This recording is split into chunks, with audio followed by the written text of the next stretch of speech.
Почитувани, услугата што ниту еден од СДС не е осуден за висока корупција, Филипче ја враќа со сламка за спас за главниот обвинител Коцевски.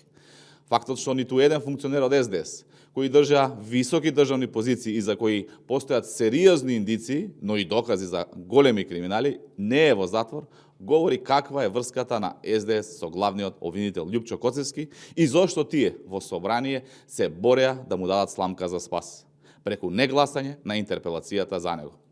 СДС и ДУИ го штитат главниот обвинител Љупчо Коцевски за тој да ги штити криминалите на Филипче, Заев и Али.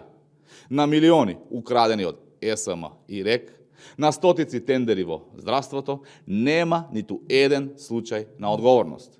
Очигледно е сега дека нема, затоа што тие случаи водат до врвот на СДС.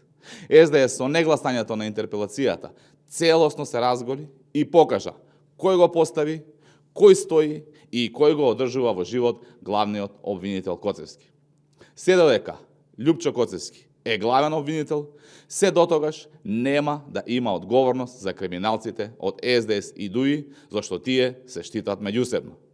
Љупчо Коцевски треба да има грам морал и да ја прифати пораката од граѓаните и да си поднесе оставка. Со секој поминат ден, неговиот рейтинг не само што се намалува, туку го пробива дното. Ви благодарам. До Центарот за комуникација пристигна и едно прашање од МТВ, односно барање за реакција на пресод на СДСМ Савајлево, во кој што изнеса одредени критики на Законот за полиција.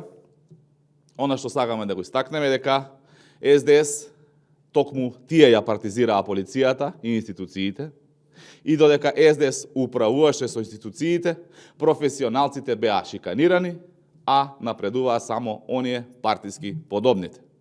Новите закони се во насока на професионализација и еднакви можности. Тој кој е компетентен, кој има искуство, знаење и интегритет, ќе напредува, без разлика на партиската припадност, за разлика од тоа како до сега.